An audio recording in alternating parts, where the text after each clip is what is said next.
Hey there, and welcome to Crazy Pepper, the channel where drama sizzles and revenge burns hotter than ever. If you love jaw dropping twists, bold characters, and stories that keep you guessing till the end, you're in the right place. Subscribe and dive into gripping tales of betrayal, karma, and ultimate payback. Get ready for unforgettable moments and satisfying endings, only on Crazy Pepper. Hit that bell and let the drama begin. The words hit me like a wrench to the gut, delivered with the casual indifference of someone ordering coffee. My parents think you're a downgrade from my ex. I don't want to make them uncomfortable. Maggie didn't even look up from her phone as she said it, scrolling through whatever social media validation she was seeking that morning. I stood there in our kitchen, holding the wedding invitation to her sister's rehearsal dinner, feeling like the biggest fool in New England. 20 years of marriage, 2 kids, a mortgage we'd paid down together, and I was a downgrade from some trust fund baby she'd dated in college. I see, I said, and let it go. Because that's what Will Foster does. He lets things go. The reliable husband, the steady provider, the yacht engineer who keeps rich people's toys floating while they pretend he doesn't exist. Maggie finally looked up, her perfectly highlighted hair catching the morning sun. At 39, she still turned heads, still carried herself like the sorority president she'd been 2 decades ago. You understand, right? It's just easier this way. Family politics and all that. Sure, I replied, setting the invitation on the granite counter we'd saved 3 years to afford. Family politics. She smiled that practiced smile I'd been seeing more often lately, the one that never reached her eyes. I knew you'd get it. That's why I married you, Will. You're so reasonable. Reasonable. There's a word that'll make a man feel like a champion, right up there with practical and dependable, the holy trinity of romantic passion. I watched her gather her things for work, the paralegal job at Pomeroy and Associates that had her working later and later these past months. She kissed my cheek with the enthusiasm of someone stamping mail and headed for the door. I'll be back Sunday night, she called over her shoulder. Don't wait up. The house fell silent except for the hum of the refrigerator and the distant sound of boats in Marblehead Harbor. I stood there for maybe 10 minutes, just absorbing the full weight of what had happened. Then I went upstairs and started packing. I've always been methodical. Comes with the engineering territory. You don't design yacht propulsion systems by being impulsive. So I pack methodically, too. Clothes, tools, personal items. 20 years of marriage fit into 3 duffel bags and 2 boxes. Funny how little space a life actually takes up when you strip away all the shared stuff. I loaded everything into my pickup truck, took one last look around the house we'd bought when the kids were small, and drove to Marblehead Harbor. My yacht, down deep, sat in slip 47 like a faithful dog waiting for its owner. 42 feet of pristine fiberglass and teak that I'd restored myself over 5 years. She was more home to me than the house had ever been. The marina was quiet on a Thursday afternoon. Most of the weekend warriors were at their real jobs, dreaming of their next sail. I carried my bags aboard and stood on the deck, breathing in the salt air and the faint smell of diesel from the harbor. For the first time in months, maybe years, I felt like I could breathe. My phone buzzed. Text from my older son, Sid. Mom says you're being dramatic. What's going on? I typed back, just taking some time to think, nothing dramatic about it. Another buzz, this time from Jim, my younger boy. Dad, seriously? You're gonna miss Aunt Carol's wedding over some stupid fight? I didn't answer that one. How do you explain to your 22-year-old son that his mother just told you you're not good enough for the family? That after 2 decades of showing up, providing, being the steady guy everyone could count on, you're still just the downgrade? I spent the evening organizing the boat, setting up the main cabin as a temporary living space. It felt good to work with my hands, to solve practical problems. The head needed new plumbing, the electrical panel could use an upgrade, and the galley stove had been acting up. Real problems with real solutions. Around 9 o'clock, my phone rang. Maggie's father, Frank Donnelly. I almost didn't answer, but curiosity got the better of me. Will, what the hell did you do? His voice had that Irish bark that had intimidated me for 20 years. Maggie's crying her eyes out, saying you just up and left without a word. I had to laugh at that, actually laugh. Without a word, that's interesting. This isn't funny, son. Whatever's going on between you two, you don't just walk out. You work it out like adults. Adults, I repeated. Right, like adults who uninvite their son-in-law to family weddings because he's a downgrade. Silence on the other end. Then, she told you that? Word for word, Frank. Your daughter made it crystal clear where I stand in the family hierarchy. More silence. Frank Donnelly was a lot of things. Loud, opinionated, old-school Irish. But he wasn't stupid. He knew exactly what his wife thought of me, and apparently what he'd raised his daughter to think too. Will, listen. I hung up. Then I turned off the phone and poured myself 3 fingers of bourbon. The harbor was peaceful at night, just the gentle lapping of water against hulls, and the distant hum of Route 1A. I sat in the cockpit, sipping my drink and watching the lights of Boston twinkle across the water. Tomorrow, I'd have to face the questions at work. Bob Sutter, my business partner, would want to know why I looked like I'd been sleeping on a boat. The guys at the marina would notice I was living aboard. Eventually, word would get around the small, gossipy world of Marblehead's waterfront. But tonight, I was just a man with a boat and a drink, watching the world go by. And for the first time in years, I wasn't trying to make anyone comfortable. Bob Sutter took one look at me Monday morning and started laughing. Not the polite chuckle you give a friend going through a rough patch, but the full belly laugh of someone who's just witnessed cosmic justice. "You're living on the boat," he said, leaning against my desk at Foster and Sutter Marine Engineering. "Holy crap, Will, you actually did it." "Did what?" I was trying to focus on the propulsion specs for a 60-foot Hinckley, but Bob's grin was distracting. "Grew a pair." He plopped down in the chair across from me, still grinning like an idiot. "How long have I been telling you that Maggie treats you like hired help? 5 years? 10? It's complicated, Bob." "No, it's not. It's simple. Your wife's a snob who married down and never let you forget it. The only complicated part is why it took you so long to notice." Bob was right, of course. He'd been right for years. But hearing it out loud still stung. We'd been friends since college. Started the business together 12 years ago. If anyone had earned the right to say, "I told you so," it was Bob. "So what's the plan?" he asked. "Lawyer up? Fight for the house?" "I don't know yet. Still processing." That was the truth. I'd spent the weekend working on the boat, trying to clear my head. But every time I thought I had a handle on things, I'd remember some other little humiliation. The way Maggie introduced me at parties. "This is my husband, Will. He fixes boats." The eye rolls when I'd talk about work. The gradual exclusion from her social circle. My phone buzzed. Text from Maggie. "We need to talk. This is ridiculous." I showed Bob the message. He shook his head. "Don't do it, man. Not yet. Let her sweat a little." "She's probably right, though. I should at least..." "Will." Bob's voice got serious. "Remember when Jennifer left me? What did you tell me?" I remembered his ex-wife had cleaned out their joint account and moved to Florida with her yoga instructor. I told him to take time, think clearly, and not make any decisions while he was emotional. "Yeah, okay, point taken." "Good. Now, you want to tell me what really happened, or are we going to keep pretending this is just a trial separation?" I told him about the wedding, the downgrade comment, the whole ugly scene. Bob listened without interrupting, his expression getting darker with each detail. "Jesus Christ," he said when I finished. "And you just packed up and left? No yelling, no big confrontation. What was I supposed to say? 'Please reconsider, I'm actually quite worthy of your family's approval'? You could have told her to go screw herself." "I'm not built that way, Bob. You know that. Maybe it's time to rebuild yourself." The rest of the week passed in a blur of work and boat maintenance. I was installing a new depth finder when my phone rang Thursday evening. Unknown number. "Will, it's Becky Morrison." Maggie's friend from her book club.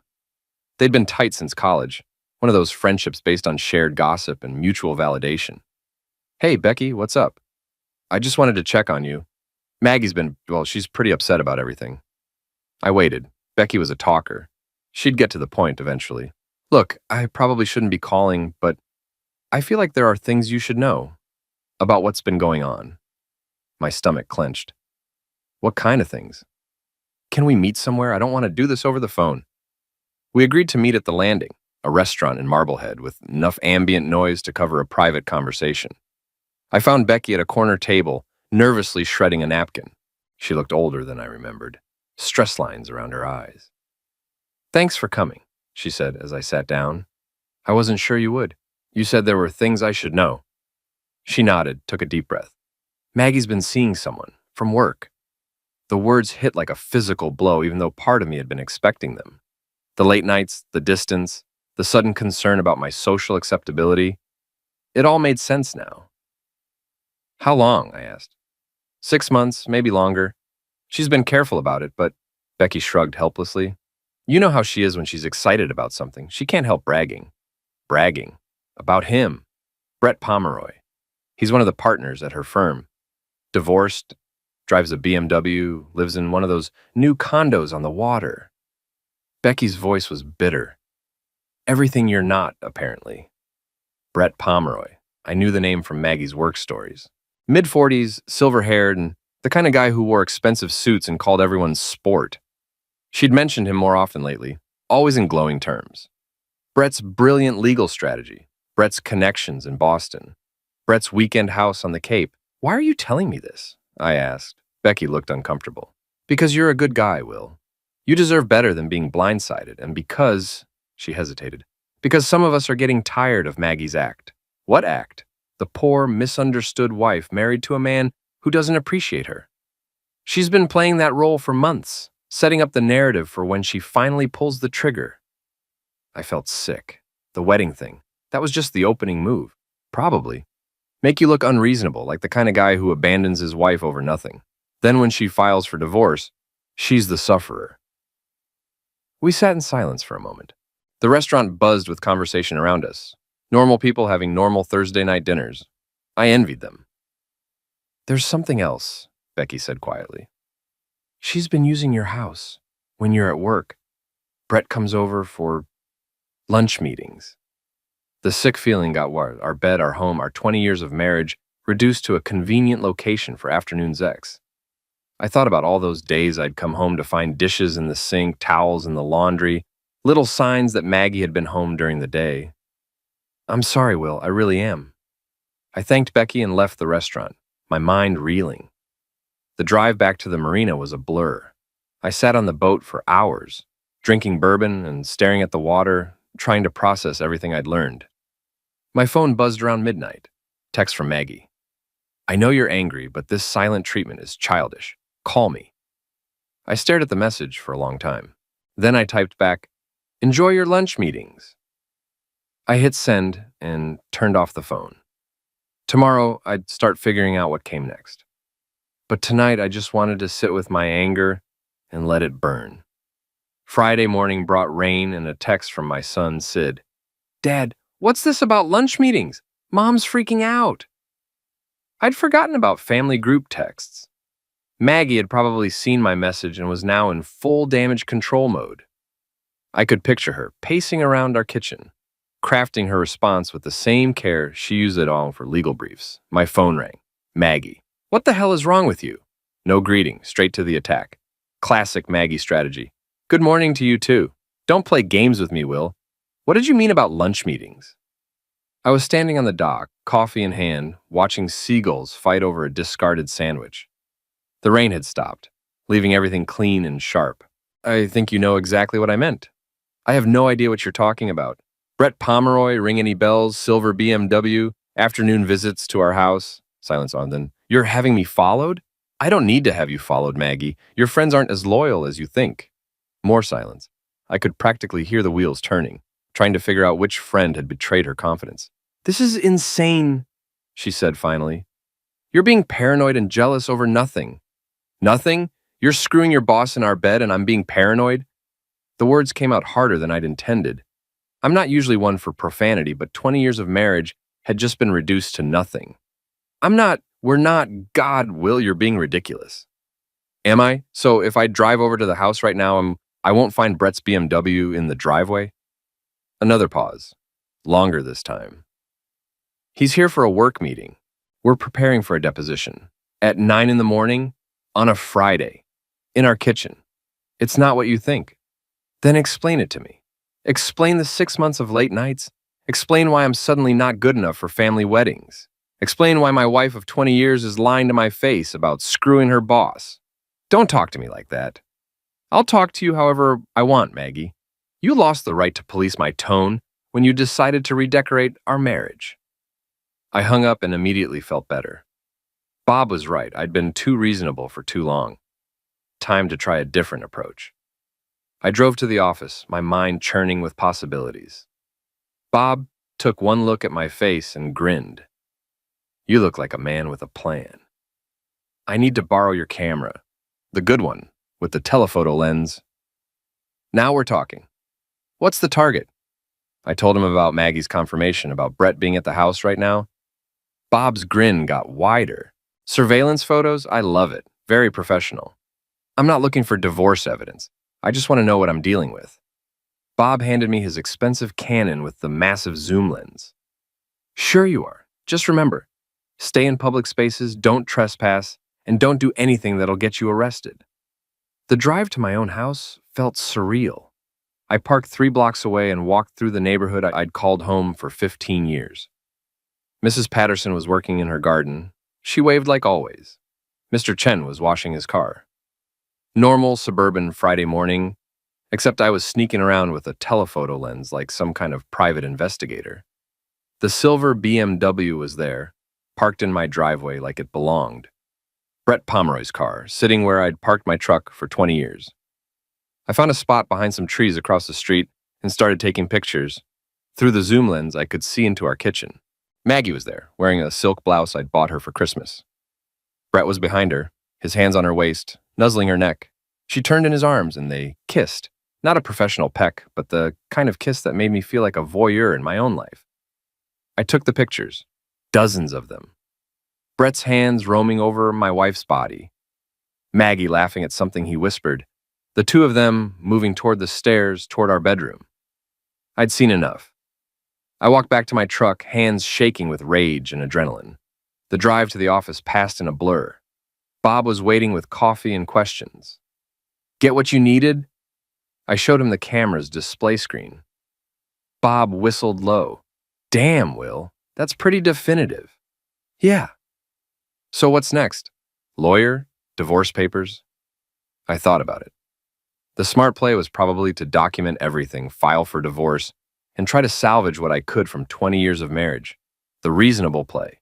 The Will Foster play. No, I said, I think it's time Brett and I had a conversation. Bob raised an eyebrow. What kind of conversation? The kind where I explain the rules. Will, be careful. Guys like that, they have connections. Lawyers, judges, people who can make your life difficult. Let me worry about that.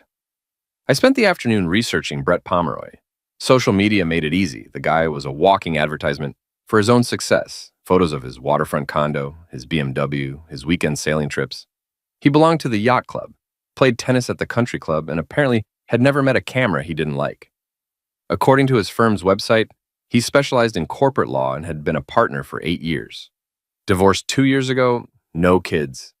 The kind of guy who wore boat shoes without socks and called waiters chief. I found his address easily enough. One of those new luxury condos overlooking Marblehead Harbor. Ironic that we'd be neighbors now. I could probably see his balcony from my boat. That evening, I waited in the marina parking lot. Brett's BMW pulled in around 7 and I watched him get out. He was exactly what I'd expected. Silver hair, expensive casual clothes, the confident walk of a man who'd never been punched in the face. He headed toward the yacht club, probably for dinner and drinks with other overpaid lawyers. I followed at a distance, my plan crystallizing with each step. The yacht club had a long dock where members kept their boats. Brett's was easy to spot, a 40-foot Catalina with Legal Eagle painted on the stern. Subtle. I waited until he was aboard, then walked down the dock like I belonged there. The beauty of marina culture is that everyone assumes you have a right to be there. Brett Pomeroy? I called out as I approached his boat. He looked up from coiling dock lines, squinting in the evening light. Yes, do I know you? Will Foster. I think we have some mutual interests to discuss. Recognition dawned on his face, followed quickly by wariness. I don't think we have anything to discuss. I disagree. See, you've been screwing my wife for 6 months, and I thought we should establish some ground rules. His face went pale, then red. Now listen here. No, you listen. I stepped onto his boat without invitation. You want to play house with Maggie, that's between you and her. But you've been doing it in my house, in my bed, and that stops now. You can't just, I can do whatever I want, Brett. See, I'm the wrong party here. I'm the guy whose wife you've been screwing while he's at work. That gives me certain privileges. He backed toward the cabin, trying to maintain distance. If you're threatening me, I'm not threatening you. I'm explaining reality. I pulled out my phone and showed him one of the photos from that morning. This is you in my kitchen with your hands on my wife. How do you think this would look on your firm's website? His face went white. You can't post these online, send them to your partners, your ex-wife, your country club buddies. I smiled. Actually, I can do all of that. The question is whether I need to. What do you want? I want you to stay out of my house. I want you to keep your relationship with Maggie professional until I decide what to do about my marriage. And I want you to understand that if you try to interfere with my life in any way, these pictures become public. He was sweating now, despite the cool evening air. You're crazy. No, Brett, I'm angry. There's a difference. I stepped back onto the dock, leaving him standing there in his expensive boat shoes. Oh, and then Brett, next time you want to impress a married woman, try using your own bed. I walked away without looking back, feeling better than I had in months. Behind me, I could hear Brett fumbling with his phone, probably calling Maggie to warn her that her reasonable husband had just become unreasonable. Good. Let them both sweat a little. Saturday morning brought a furious call from Maggie and a visit from the police, not necessarily in that order. I was having coffee on the boat when Officer Martinez knocked on the hull. Young guy, probably new to the force, trying to look official while clearly being uncomfortable with a domestic dispute call. Mr. Foster, I need to ask you about an incident last night involving Brett Pomeroy. What kind of incident? Mr. Pomeroy claims you threatened him, boarded his vessel without permission, and made threatening statements. I invited Martinez aboard and poured him coffee. The kid looked relieved, probably expected to find some unhinged lunatic instead of a middle-aged engineer offering refreshments. I had a conversation with Mr. Pomeroy, I said, man to man, about his relationship with my wife. He says you threatened to ruin his career. I showed him some photographs and explained the potential consequences of his actions. No threats, just information. Martinez looked uncomfortable. What kind of photographs? I showed him one of the pictures from yesterday morning. Nothing explicit, just Brett and Maggie in an obviously intimate embrace in my kitchen. Sir, I understand you're upset about your marriage situation, but officer, let me ask you something. If you came home and found another man in bed with your wife, what would you do? The kid shifted in his seat. I'd probably want to punch him. Exactly. But I didn't punch anyone. I had a civilized conversation about boundaries and consequences. Is that illegal? Well, no, but then I think we're done here. Martinez left looking confused, which was exactly what I wanted. Let Brett try to explain to the police that he was being maltreated for sleeping with someone else's wife. See how much sympathy that generated. My phone rang as soon as the cop was gone. Maggie, of course. Are you insane? Sending the police to Brett's office? I didn't send the police anywhere. Your boyfriend called them because I hurt his feelings. We're not. This is getting out of hand, Will. You're right, it is. Maybe you should have thought about that before you started redecorating our marriage. Can we please just talk, like adults? Sure. Let's talk about how you've been lying to me for 6 months. Let's talk about how you've been using our house as your personal brothel. Let's talk about how I'm a downgrade who's good enough to pay the mortgage, but not good enough for family weddings. Silence on the other end. Then, I never said you were a downgrade. No, you just said your parents think I am, and you didn't want to make them uncomfortable. Much better. Will, please, this isn't who you are. You're not vindictive or cruel. Maybe I'm evolving. I hung up and immediately felt guilty. Maggie was right, this wasn't who I usually was. But maybe who I usually was hadn't been working out so well. Bob showed up around noon with sandwiches and beer. Heard you had a visit from Marblehead's finest. Brett called the cops, claimed I threatened him. Did you? I showed him some photographs and explained the concept of consequences. Apparently that qualifies as threatening behavior these days. Bob laughed. Poor baby. Can't handle a little accountability. We sat in the cockpit, eating lunch and watching boats come and go in the harbor. It was a beautiful Saturday, the kind of day that usually would have found me doing yard work while Maggie shopped with friends. Normal suburban routine that now seemed like someone else's life. So what's the next move? Bob asked. I'm thinking about it. Brett's probably coaching Maggie on how to handle this. They'll want to control the narrative, make me look like the unstable one. You could always go nuclear. Post those pictures online, send them to his law firm, really blow things up. That's the nuclear option. Once I do that, there's no going back. Maybe there shouldn't be any going back. My phone buzzed. Text from Jim. Dad, Mom says you're having some kind of breakdown. What's really going on? I showed Bob the message. He shook his head. See, it's already starting. You're the crazy one, she's the sufferer. The kids don't need to be involved in this. They're already involved. Question is whether you're going to let Maggie control their version of events. That afternoon, I decided to pay a visit to Pomeroy and Associates, not to cause trouble, just to get a feel for Brett's workplace. Know your enemy, and all that. The law firm occupied the top 2 floors of a renovated brick building in downtown Salem. Expensive cars in the parking lot, brass nameplate by the entrance, the whole success theater that lawyers love. I parked across the street and waited. Around 4 o'clock, Brett emerged with 2 other men in expensive suits. They were laughing about something, probably planning drinks at some overpriced bar. Brett looked relaxed, confident, like a man who'd weathered a minor storm and come out unscathed. I followed them to a restaurant called The Merchant, one of those places with cloth napkins and wine lists thicker than most novels. They took a table on the outdoor patio, clearly settling in for a long, boozy afternoon. I found a spot at the bar inside where I could watch through the windows. Brett was holding court, telling some story that had his companions in stitches, probably about the crazy husband who'd confronted him last night, the poor delusional engineer who thought he could intimidate a successful attorney. My phone rang. Unknown number. Will, it's Tom Brennan. Maggie's brother-in-law, married to her sister Carol, the one whose wedding I'd been uninvited from. Hey Tom, congratulations on the wedding. Thanks. Listen, I wanted to call because I heard about what happened with the invitation thing. I waited. Tom was a good guy, an accountant who'd married into the Donnelly family drama just like I had. I want you to know that wasn't my idea. Carol was upset about it too, but you know how her mother gets. It's fine, Tom. Water under the bridge. No, it's not fine. You've been part of this family for 20 years. What happened was wrong. I appreciate that. There's something else. Carol's been talking to Maggie and some things aren't adding up. About why you really left. My stomach tightened. What kind of things? Maggie's been saying you had some kind of breakdown, that you've been acting erratic and paranoid, but Carol remembers Maggie mentioning some guy from work. Brett something. Brett Pomeroy. Yeah, that's him. Maggie's been talking about him for months.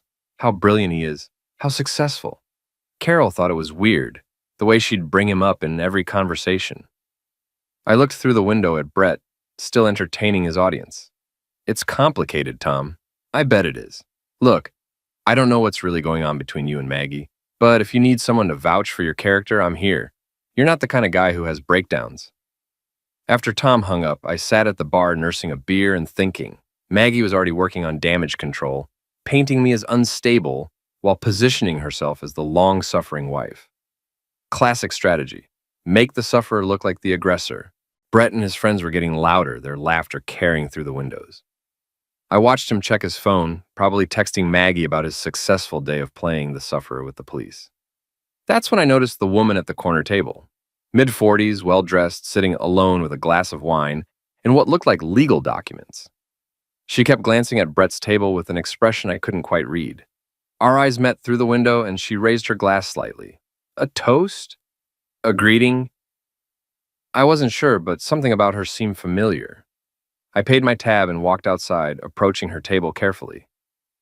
Excuse me, I think we might have a mutual acquaintance. She looked up, and I realized where I'd seen her before. The photo on Brett's desk at the yacht club, his ex-wife. You must be Will Foster, she said, gesturing to the empty chair across from her. I'm Linda Pomeroy. And yes, we definitely have a mutual acquaintance. I sat down, suddenly very interested in what Linda Pomeroy had to say about her ex-husband. I heard about your little encounter last night, she continued. Brett called me, all worked up about the crazy husband who threatened him. I didn't threaten him. I know. Brett's definition of threat is pretty broad. Includes things like accountability and consequences. We sat in comfortable silence for a moment, both watching Brett through the window. He was oblivious to our presence, too caught up in his own performance. How long have you known about your wife? Linda asked. Officially? Since yesterday. Unofficially? I've been suspecting for months. Brett's not very subtle. When he was cheating on me, he might as well have taken out a billboard. I'm sorry, she shrugged. Best thing that ever happened to me, actually. Took me a while to realize it, but divorce was liberating.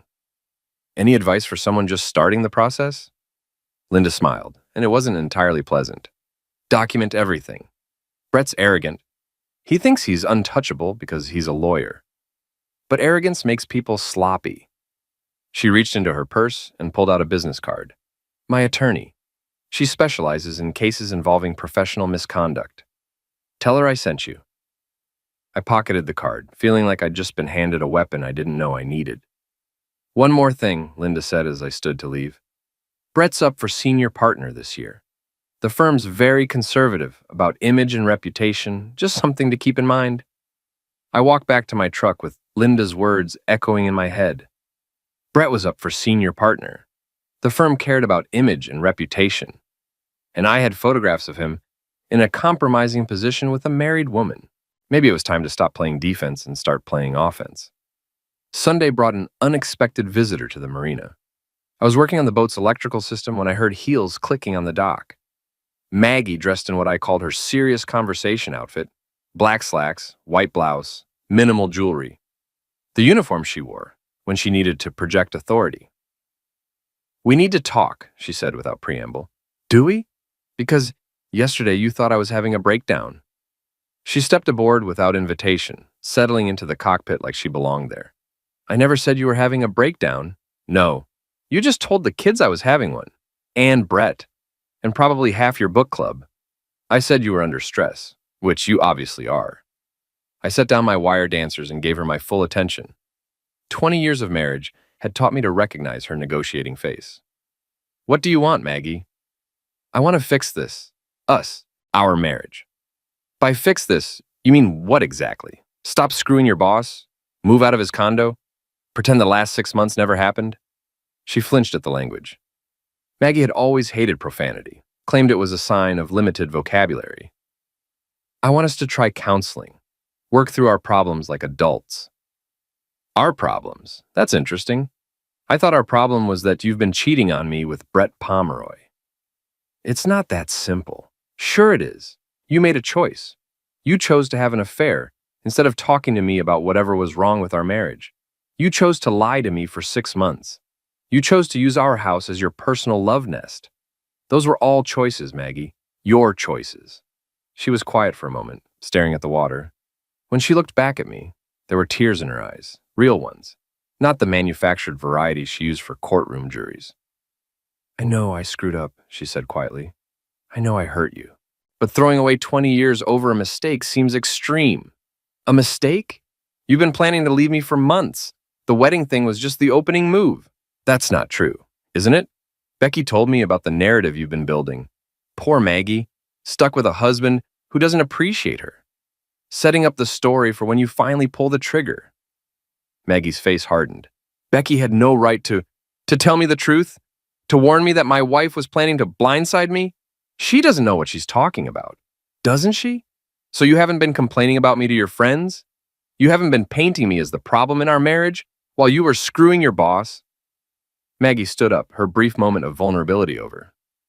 I came here to try to save our marriage, but if you're going to be vindictive and cruel... Vindictive? I haven't done anything vindictive yet. But keep pushing me and that might change. Is that a threat? It's a promise. You want to play games, Maggie? Fine, but remember, I'm an engineer. I'm good at solving problems and building things, including cases against cheating spouses. She left without another word, her heels clicking angrily on the dock. I watched her drive away in her Honda Accord, the practical car we'd bought together 3 years ago when money was tight. Before she started spending her afternoons with a man who drove a BM, my phone rang an hour later. Bob. Dude, you need to see this. Check Maggie's Facebook page. I pulled up her profile on my phone and immediately felt sick. She'd posted a long, carefully crafted message about going through a difficult time and asking for prayers and support as she navigated unexpected challenges in her marriage.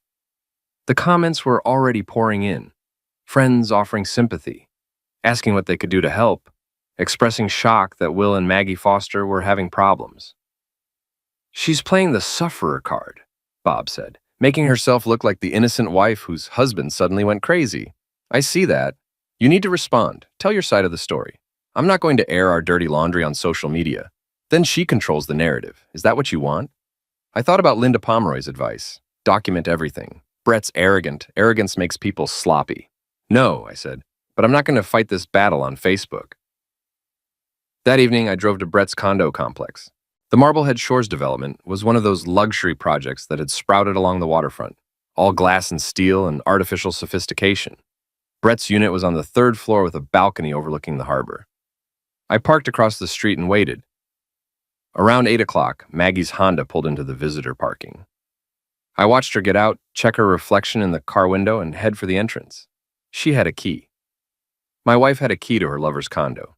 I took pictures, Maggie entering the building, her car in the visitor spot, the lights going on in Brett's unit, all documented, all time-stamped, all admissible in divorce court. Around 10 o'clock, I called the condo's front desk. "Hi, this is Detective Morrison with Marblehead PD," I said, deepening my voice slightly. "We've had reports of a domestic disturbance at your complex. Unit 3B. Can you confirm if there are currently 2 people in that unit?" "Let me check our visitor log," the desk clerk said. "Yes, there's a female visitor signed into 3B. Margaret Foster. Is there a problem?" "Just following up on a complaint. Thank you." I hung up and added the information to my growing file. Maggie was using her real name, signing visitor logs, acting like Brett's girlfriend in public. Either she was incredibly careless or incredibly confident that I'd never fight back. Time to prove her wrong on both counts. Monday morning, I called Linda Pomeroy's attorney. Sarah Chen was a shark in a business suit, mid-40s, Harvard Law, with a reputation for destroying unfaithful spouses in divorce court. "Linda told me about your situation," she said after I'd explained the basics. "I've dealt with Brett Pomeroy before. He's arrogant and sloppy, which makes him an easy target. What are my options? Depends on what you want. Quick divorce with minimal drama, or do you want to make them pay for what they've done? I want them to understand that actions have consequences." Sarah smiled. It wasn't a pleasant expression. "Then we're going to get along just fine." She laid out a strategy that was both elegant and brutal. Document the affair thoroughly. Build a case for alienation of affection against Brett personally. Use his upcoming senior partner review as leverage. Hit them both where it hurt most, their reputations and their wallets. "The key is timing," Sarah explained. "Brett's partnership review is in 6 weeks. If we move too fast, he'll have time to do damage control. Too slow, and he'll be untouchable as a senior partner." "What about Maggie?" "She's a paralegal having an affair with her boss. That's a career-ending scandal in a conservative firm like Pomeroy and Associates. Once we expose the relationship, she'll be lucky to find work as a secretary." I left Sarah's office feeling like I'd just loaded a weapon. The question was whether I had the courage to pull the trigger. My phone buzzed as I reached the parking lot. Text from Jim. "Dad, can we talk? Mom's really upset and I don't understand what's happening." I stared at the message for a long time. My kids didn't deserve to be caught in the middle of this war, but they also didn't deserve to be lied to about what their mother had done. I typed back, "Sure, dinner tonight, just the 2 of us." It was time to start telling my side of the story. I met Jim at the Lobster Shanty, a casual place where we'd had father-son dinners since he was old enough to crack claws. At 22, he still looked like the kid who used to beg me to take him sailing, but his eyes held adult worry now. "Mom says you've been acting crazy," he said after we'd ordered. "Threatening her boss, living on the boat, ignoring her calls." "What else does she say?" "That you're going through some kind of midlife crisis, that you blame her for problems that are really about you." I nodded. Classic Maggie. Just enough truth to make the lies believable. "What do you think?" Jim shifted uncomfortably. "I think something's really wrong, but I don't know what. You don't seem crazy. Different, maybe, but not crazy." "Different how?" "Angrier, more, I don't know, focused, like you're planning something." Smart kid. "What would you say if I told you your mother's been having an affair?" The color drained from his face. "I'd say that's impossible. Mom would never. She's not that kind of person." I pulled out my phone and showed him one of the photos from Friday morning. Jim stared at the screen for a long time, his expression cycling through disbelief, recognition, and finally anger. How long? He asked quietly. 6 months, maybe longer. And you knew? I suspected, confirmed it last week. Jim set the phone down like it was radioactive. Jesus, Dad. Why didn't you tell me? Because it's not your problem. You and Sid shouldn't have to choose sides in your parents' marriage. But we're already choosing sides. Mom's been making us choose without telling us why. That hit home. Maggie had been manipulating our kids, using their love and loyalty as weapons in her war against me, making them complicit in her deception without their knowledge. What are you going to do? Jim asked. I'm going to make sure everyone knows the truth. Your mother wants to rewrite history, make herself the sufferer and me the villain. I'm not going to let that happen. Are you getting divorced? Probably. Would that bother you? Jim thought about it. Not if it means you stop being miserable. You've been unhappy for years, Dad. I just didn't know why. We talked for 2 hours. I told him everything, the wedding invitation, the downgrade comment, the discovery of the affair, my confrontation with Brett. Jim listened without judgment, asking questions that showed he was really trying to understand. I'm sorry, he said as we prepared to leave, for taking Mom's side without knowing the facts. You didn't know there were sides to take. I should have asked more questions, should have talked to you instead of just believing what she told me. I hugged my son in the parking lot, feeling closer to him than I had in years. Whatever else happened, at least one good thing had come from this mess. Tuesday brought a call from Sarah Chen with an update on her investigation. I've been digging into Brett's background, she said. The man's a walking ethics violation. This isn't his first affair with a subordinate. He had a relationship with an associate 3 years ago that the firm covered up. How do you know that? The associate filed a complaint with the state bar before withdrawing it. I have a copy of the original filing. Can we use that? Absolutely. It establishes a pattern of behavior. Brett Pomeroy has a history of exploiting his position to seduce employees. Sarah had also uncovered financial irregularities. Brett had been using firm resources for personal expenses, including hotel rooms and restaurant bills that coincided with his affair with Maggie. He's been charging his romantic dinners to client accounts, Sarah explained. That's billing fraud, which could cost him his license to practice law. How do you want to proceed? I'm going to contact the firm's managing partner, present the evidence of Brett's affairs and financial misconduct, give them a chance to handle it internally before we go public. And if they don't, then we destroy him. Public filing with the state bar, media attention, the works. But I think they'll want to avoid that kind of publicity. Wednesday evening, I was working on the boat when I heard footsteps on the dock. Heavy footsteps, more than one person. I looked up to see Brett approaching with 2 other men, the same guys he'd been drinking with at the Merchant. Will Foster? Brett called out. We need to talk.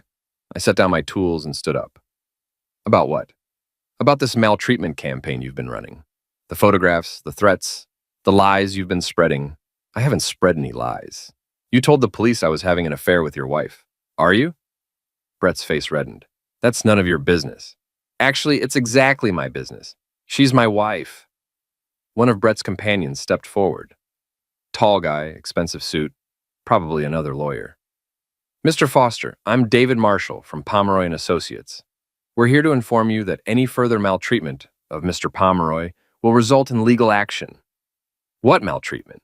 I had one conversation with your client, and I took some photographs in public places, both perfectly legal activities.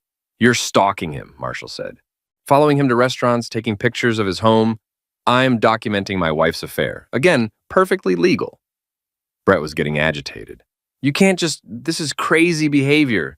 Maggie was right about you. What did Maggie say about me? That you've been acting erratic, paranoid. She's afraid of what you might do. I laughed, actually laughed. She's afraid? The woman who's been lying to me for 6 months is afraid of what I might do. You threatened to ruin my career, Brett said. That's extortion. No, that's consequences. You want to sleep with married women, you accept the risk that their husbands might object.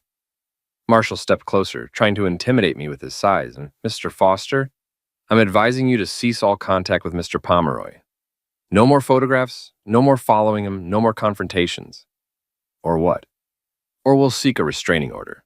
And we'll make sure everyone knows about your unstable behavior. I looked at the 3 of them. Expensive suits, confident postures, the casual arrogance of men who'd never faced real consequences for their actions. Time to change that. Gentlemen, nee. And I said, let me explain something about consequences. Tomorrow morning, my attorney is meeting with your managing partner to discuss Brett's pattern of sexual maltreatment and billing fraud. She has documentation of his affair with an associate 3 years ago, evidence of his current affair with my wife, and records of him charging personal expenses to client accounts.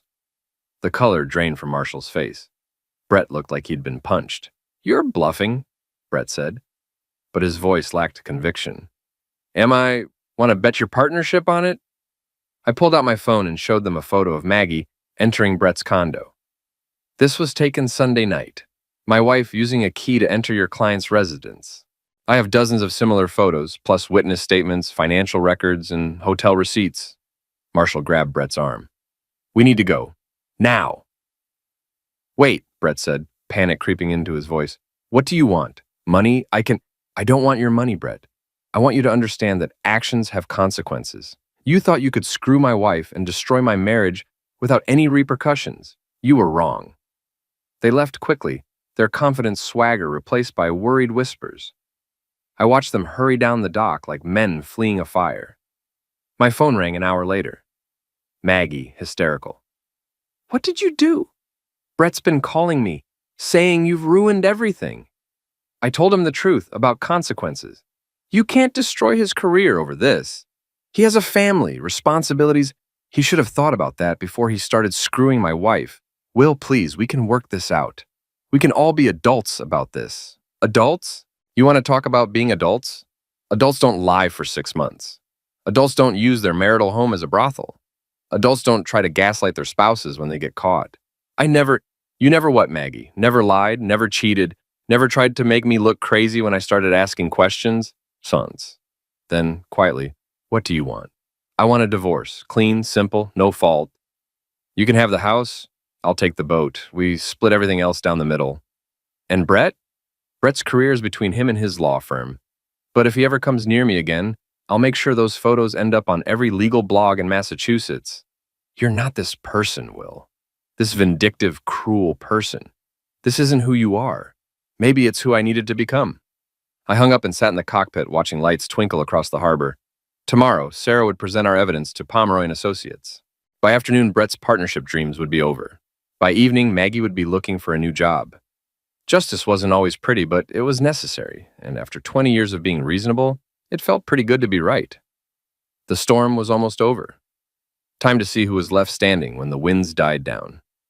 Thursday morning arrived gray and drizzly, matching my mood as I waited for Sarah Chen's call. She'd scheduled her meeting with Pomeroy and Associates' managing partner for 10 o'clock.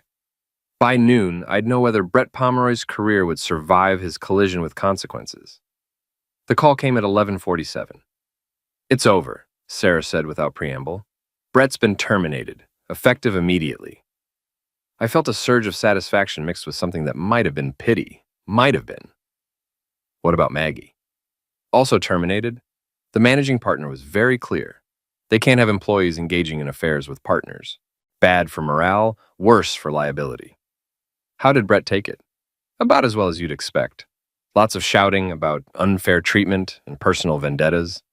The managing partner wasn't impressed. Sarah had presented the evidence methodically, photos of the affair, documentation of Brett's previous relationship with the associate, records of misappropriated firm resources. The managing partner, a woman named Patricia Welch, had listened in stony silence before asking Brett and Maggie to clear out their offices. What happens now? I asked. Brett's partnership agreement includes a morality clause. He won't get his partnership distribution, and the firm is considering whether to pursue criminal charges for the billing fraud. And the divorce? Maggie's attorney called this morning. They want to settle quickly and quietly. No contest, no drama, just a clean division of assets. I spent the rest of the day working on the boat, trying to process what I was feeling. Victory, certainly. Relief that the truth was finally out. But also a strange emptiness, like finishing a long race only to realize you weren't sure where you'd been running. My phone buzzed around 3. Text from Sid. Dad, what the hell happened? Mom's crying and won't tell me anything. I called him back immediately. Where are you? At the house. Mom came home around noon, threw some stuff in a suitcase, and said she was staying with Aunt Carol for a while. Are you okay? I'm confused as hell. Jim told me about the affair, but now Mom's saying you destroyed her career out of spite. Your mother lost her job because she was sleeping with her boss. That's not spite. That's consequences. She says you could have handled it differently, quietly. I tried quietly, Sid. Your mother chose to make it public when she started lying about my mental state and trying to turn you kids against me. We talked for an hour. Sid was angry. At Maggie for lying, at me for not telling him sooner, at the whole situation for existing. But underneath the anger was relief that the pretense was finally over. I've been walking on eggshells for months, he admitted. Mom was always upset about something, and you were always trying to keep the peace. It was exhausting. I'm sorry you got caught in the middle. I'm not. I'm glad it's over. Maybe now we can all stop pretending everything's fine when it obviously isn't. Friday brought an unexpected visitor to the marina. I was installing new navigation equipment when I heard familiar footsteps on the dock. Frank Donnelly, Maggie's father, looking older than his 68 years. "Will," he said, settling heavily into the cockpit, "we need to talk." I offered him coffee, which he accepted gratefully. Frank had always been straight with me, even when his wife was making snide comments about my profession and social status. "Maggie told me what happened," he said, "about the affair, about losing her job. I'm sorry, Frank, I know this is hard on the family. Don't apologize. She made her choices." He stared at the water for a moment. "I raised her better than this. You raised her fine. She's an adult who made adult decisions. Bad decisions. And now she's paying for them." Frank looked at me directly. "But I'm not here about Maggie. I'm here about what my wife said. About you being a downgrade. Frank, you don't need to—" "Yes, I do. What Eleanor said was wrong, cruel and wrong. You've been a good husband and father for 20 years. You deserved better from all of us." We sat in comfortable silence, two men who'd known each other for decades finally having an honest conversation. "What will you do now?" Frank asked. "Start over, I guess. The divorce should be final in a few months. After that," I shrugged, "figure out what comes next. You'll land on your feet. You always do." Frank left after an hour, but not before shaking my hand and saying something that meant more than he probably realized. "You're a good man, Will Foster. Don't let anyone tell you different." Saturday brought the final confrontation I'd been expecting. I was cleaning the boat when Brett appeared on the dock, looking haggard and desperate. Gone was the confident attorney in the expensive suit, replaced by a man who'd lost everything and was looking for someone to blame. "You destroyed my life," he said without preamble. "You destroyed your own life. I just documented it. I loved her. Maggie and I, we had something real. You had an affair with a married woman. That's not love, that's selfishness." Brett stepped aboard without invitation, his movements jerky and unpredictable. "You don't understand. Maggie was unhappy. She felt trapped, unappreciated. I gave her something you never could. You gave her drama and excitement. That's not the same thing as love. She was going to leave you anyway. You were planning to let me pay the bills while you enjoyed the benefits. Very romantic." Brett's face flushed red. "You're a small man, Will Foster. A small, petty man who couldn't stand that his wife found someone better." "Better? You lost your job, your partnership, and your reputation because you couldn't keep your pants zipped. That's better? I'll rebuild. I'll start my own practice, and Maggie will be with me." I almost felt sorry for him. Almost. "Brett, Maggie's not with you anymore. She's staying with her sister, trying to figure out how to rebuild her own life. You're yesterday's news." "That's not true. She loves me. She loved the idea of you." The successful lawyer, the expensive dinners, the excitement of sneaking around. But that's over now. All that's left is two unemployed people who destroyed their lives for a few months of afternoon sex. Brett lunged at me, swinging wildly. I caught his wrist easily. 20 years of working with tools had given me strong hands and quick reflexes. I twisted his arm behind his back and walked him to the edge of the boat. "Here's what's going to happen," I said quietly. "You're going to get off my boat, walk away, and never come near me or my family again. If you do, I'll file attack charges and make sure every law firm in Massachusetts knows you attacked your lover's husband." I released him and stepped back. Brett stumbled, caught himself, and glared at me with pure hatred. "This isn't over," he said. "Yes, it is. You just don't know it yet." He left, shoulders slumped in defeat. I watched him walk down the dock, a man who'd gambled everything on a fantasy and lost. My phone rang an hour later. "Maggie, Brett came to see you," she said. It wasn't a question. He did. He's not handling reality very well. He's talking about starting over somewhere else, maybe California. Good for him. Fresh start might be exactly what he needs. He wants me to go with him. I waited. This was why she'd called, not to apologize, not to explain, but to see if I'd fight for her, to see if I'd beg her to stay. What do you want, Maggie? I want to know if you'd try to stop me. No, you're free to go wherever you want with whoever you want. Our marriage is over. Silence. Then quietly, I'm sorry, Will, for all of it. You deserved better. Yes, I did, but I'm not angry anymore. I'm just tired. Will you be okay? I'll be fine. Better than fine, actually. For the first time in years, I feel like myself again. After she hung up, I sat in the cockpit watching the sunset paint the harbor gold and red. 20 years of marriage were ending, but I felt lighter than I had in decades. Free from the constant effort of trying to be good enough for people who'd already decided I wasn't. My phone buzzed one last time. Text from Jim. Sid and I want to take you to dinner tomorrow, celebrate your new life. I smiled and typed back, sounds perfect. The storm was over. Time to see what came next. 6 months later, I was still living on the boat, but now by choice rather than necessity. The divorce had been finalized with minimal drama. Maggie got the house, I got my freedom, and we split everything else down the middle. She'd moved to California with Brett, where they were apparently trying to rebuild their lives together. I wished them luck. They'd need it. The business was thriving. Word had gotten around about my situation, and I'd discovered that a lot of people respected a man who stood up for himself. New clients were calling regularly, and Bob and I were considering expanding. I was installing a new sound system when Linda Pomeroy appeared on the dock. We'd become friends over the past few months, bonding over our shared experience of surviving Brett's particular brand of selfishness. Thought you might want to see this, she said, handing me a newspaper clipping. It was a small item from a California legal journal. Former Massachusetts attorney Brett Pomeroy has been censured by the California State Bar for misrepresentation of credentials and failure to disclose disciplinary actions in his previous jurisdiction. Looks like he's still making friends, I said. Some people never learn. How are you doing? Good, really good, actually. And I was. For the first time in years, I was exactly where I wanted to be, doing exactly what I wanted to do, with exactly the people I wanted in my life. No compromises, no apologies, no explanations required. The sun was setting over Marblehead Harbor, painting the water in shades of gold and crimson. I had a boat, a business, 2 sons who respected me, and a future that was entirely my own to write. It had been a hell of a storm, but I'd weathered it. And now, finally, there was nothing but clear skies ahead.